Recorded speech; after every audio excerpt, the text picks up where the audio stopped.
La depresión es la incapacidad de construirse un futuro. El trabajo precario viene a por todo y nadie está a salvo. Atestiguar que los derechos conquistados después de más de un siglo de lucha se desvanecen como polvo en el viento bajo ribetes de modernización y horizontalidad puede que sea lo más evidente, pero ¿acaso somos conscientes de la dimensión de este proceso de precarización laboral?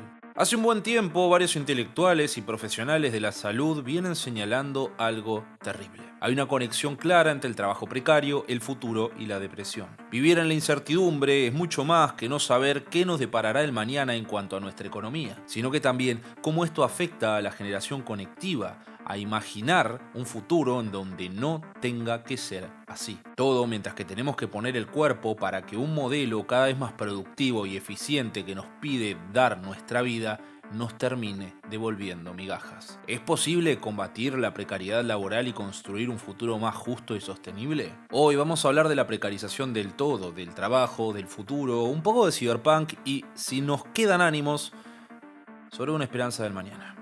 Mi nombre es Juan Felipe y esto es Café Cloto.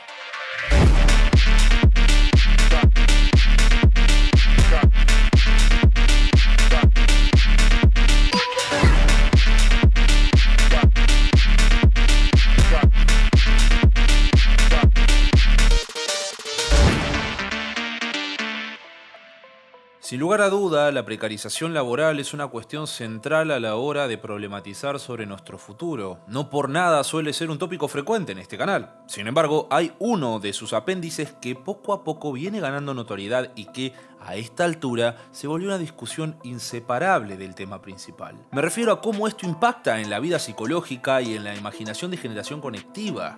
Una generación compuesta por nativos y acriollados que aprendió más de las máquinas, del lenguaje, que de las interacciones humanas. Si bien todos más o menos tenemos una vaga noción de lo que significa, es importante definir de qué estamos hablando cuando decimos precariedad laboral. Más que como un tipo específico de trabajo, entendámoslo como una condición en la que los trabajadores tienen empleos inestables, mal remunerados y sin ninguna o escasas garantías laborales. Muchas veces asociamos la precarización con trabajos que, por ser pesados, tediosos o desagradables, y siendo que muchos de estos efectivamente entran dentro de la clasificación de precarios, la realidad es que afecta de forma parecida a todo el ámbito del trabajo y los ingresos, bajo el sello distintivo de la impotencia.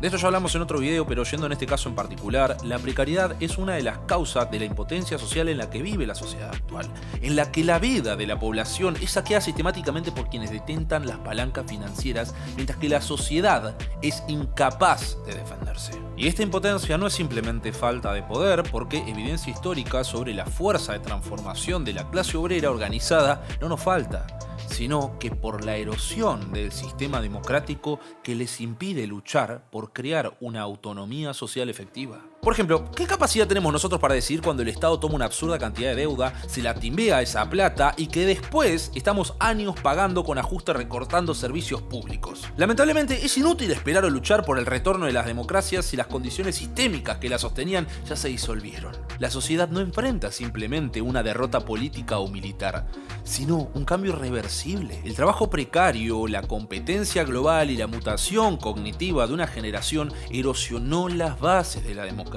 La tecnología absorbió la toma de decisiones mientras que la ira popular solo es capaz de organizarse en torno a partidos derechistas. Y hago énfasis en esto porque mientras que la constitución psicocognitiva gira en torno a los lenguajes de las máquinas, jamás vamos a poder asimilar los valores humanistas tradicionales como la libertad, la igualdad y la fraternidad.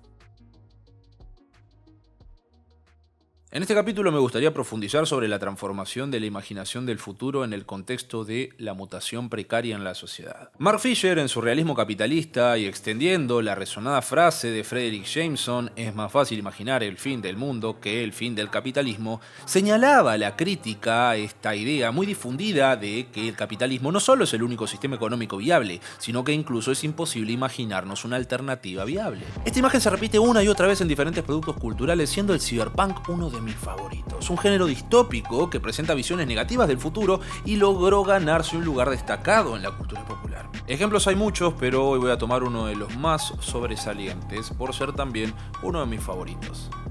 Akira, de Kazuhiro Otomo.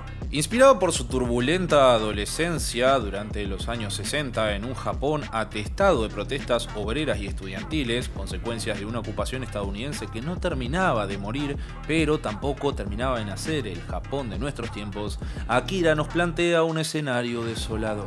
Un mundo antecedido por un bad ending de la Guerra Fría y que culminó con la destrucción de muchas ciudades alrededor de todo el planeta como la capital de Japón. Sobre sus ruinas se levanta Neo Tokio, una ciudad opresiva y inhumana marcada por los problemas como el desempleo, la violencia, la droga y el terrorismo. Reconstruida tras sufrir los devastadores efectos de una presunta explosión nuclear que desencadenó la Tercera Guerra Mundial. Como en otras obras de este género literario, el mundo está dominado por un gobierno opresor al servicio de las corporaciones internacionales. Con excepción de sus dueños y los burócratas, la gran mayoría vive en condiciones infrahumanas sin ninguna perspectiva de progreso a la vista.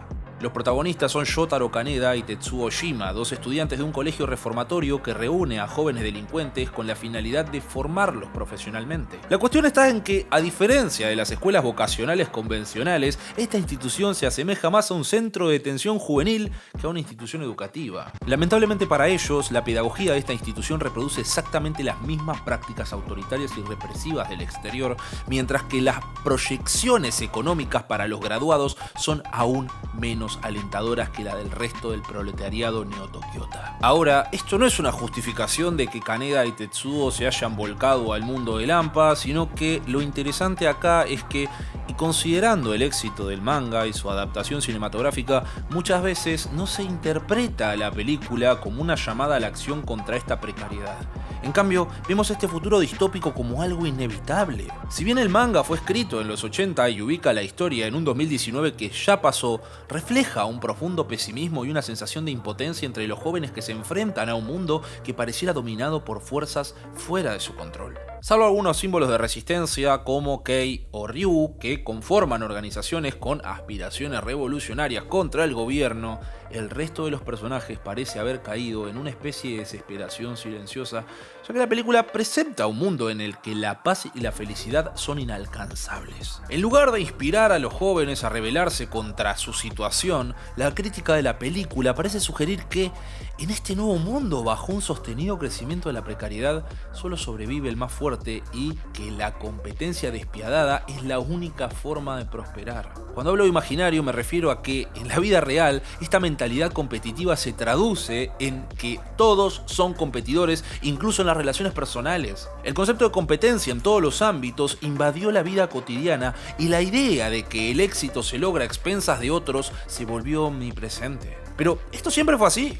No quiero decir que sea un chiche nuevo porque, por ejemplo, el imperialismo victoriano se justificó en gran parte por esta narrativa evolucionista que tenía un fin económico y se concretó mediante la violencia. Pero esta transformación de la mentalidad de la sociedad actual se intensificó muchísimo después de la mutación neoliberal que maximizó la competencia y erosionó las formas tradicionales de solidaridad y empatía. La reactividad psíquica y cognitiva de la generación precaria se adaptó casi por completo a esta percepción de la vida como un campo de batalla donde cada individuo debe ser un eliminador o un eliminado.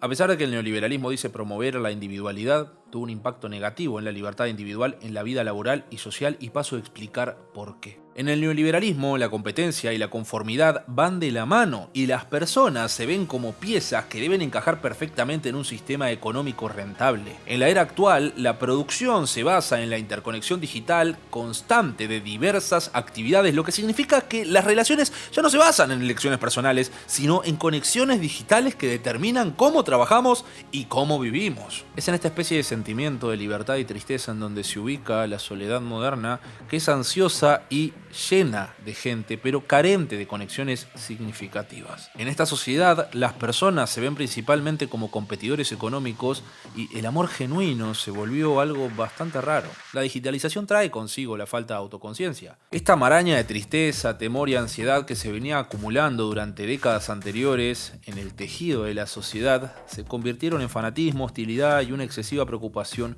por la identidad. Esto me da pie para hablar brevemente de algo que más de uno sugirió en alguna ocasión: la infame generación de cristal, un término peyorativo que generalmente refiere a la fragilidad psicológica de las personas que crecieron en la era digital.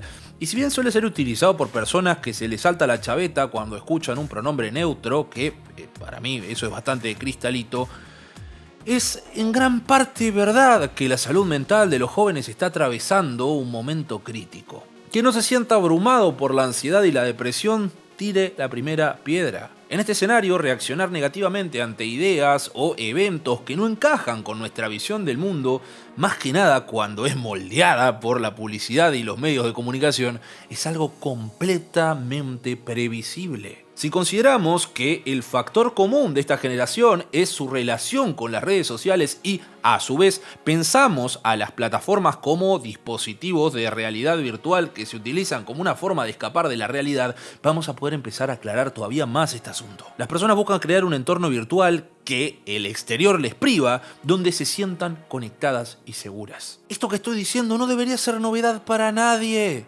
Pero si después nos sorprendemos cuando esta evasión de la realidad termina afectando la forma en que las personas se relacionan entre sí y perciben su entorno físico, tal vez no nos estamos haciendo las preguntas correctas. No por nada algunos intelectuales relacionan la crisis económica con la propagación de sentimientos como la tristeza, la depresión, el pánico o la falta de motivación.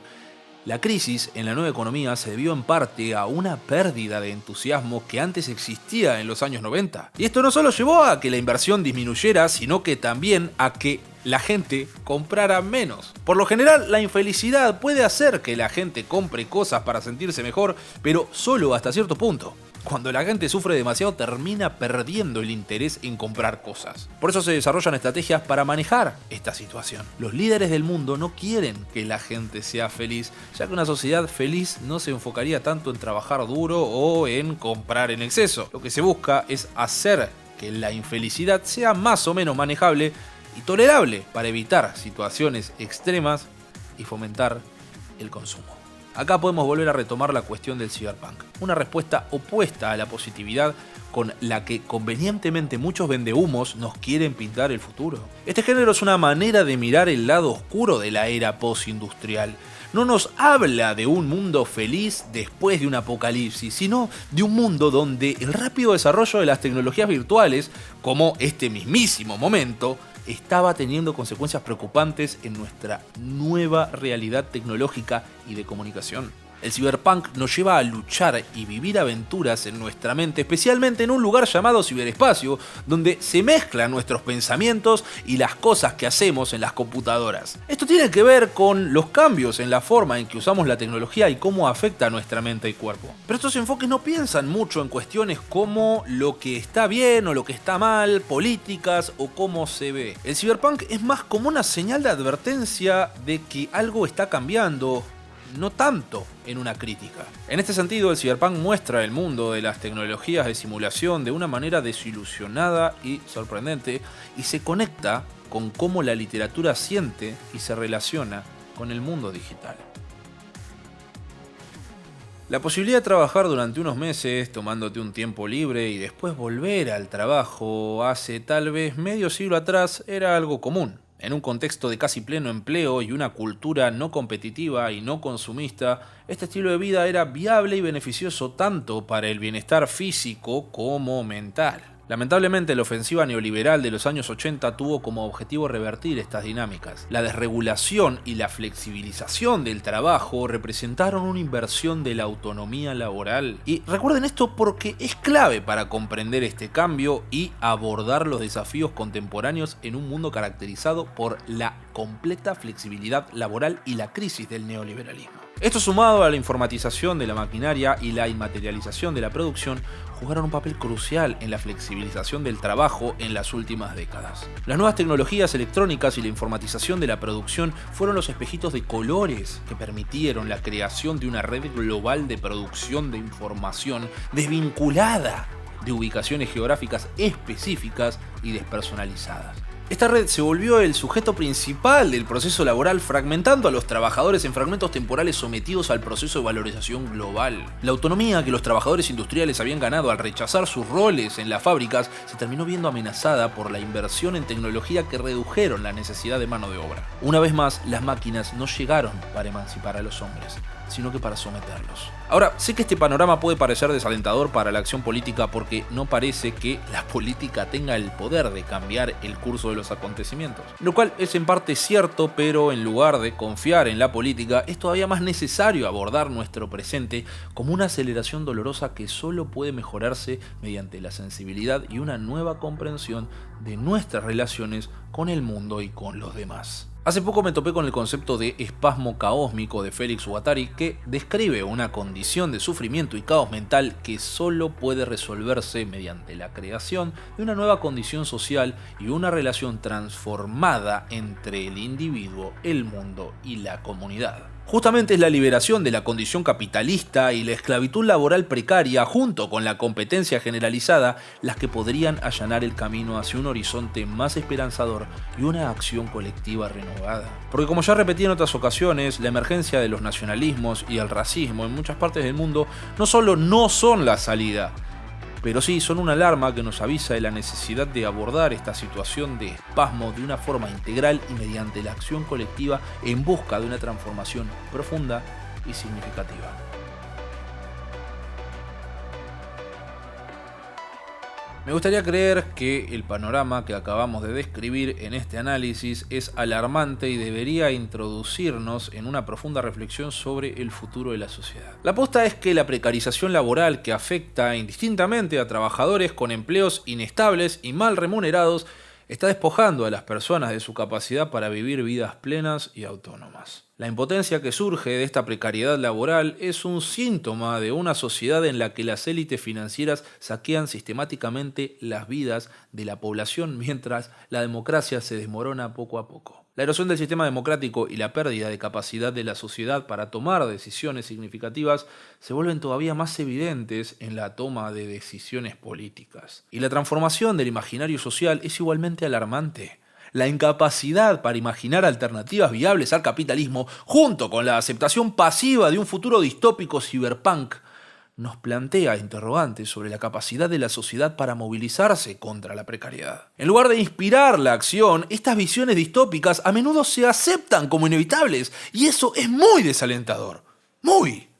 La mentalidad competitiva que prevalece en la sociedad actual, exacerbada por la mutación neoliberal, nos llevó a una visión de la vida como una lucha constante en la que cada individuo debe someter a otro para prosperar. Esta mentalidad está enraizada en la competencia y la conformidad, lo que jamás nos va a permitir crear lazos verdaderamente solidarios. Vivir en soledad, hinchados de ansiedad y por la falta de conexiones reales, se convirtió en la norma, en nuestro pan de cada día. Sustituir las relaciones por conexiones digitales, preponderar la competencia económica por sobre las elecciones personales.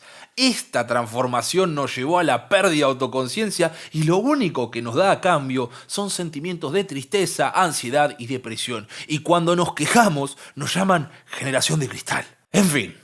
Estamos al borde de un colapso inminente, y este cóctel de precariedad laboral, la transformación del imaginario, la competencia despiadada y la erosión democrática nos da como resultado este panorama sombrío. No sé qué estamos esperando. Y a medida que la sociedad más se sumerja en una lucha constante por la supervivencia, la esperanza de un futuro mejor se desvanece. La pregunta que nos tenemos que hacer es si somos capaces de cambiar el rumbo antes de que sea demasiado tarde, o si estamos condenados a vivir en un mundo que perdió la capacidad de imaginar un futuro diferente. Por hoy, buenas noches.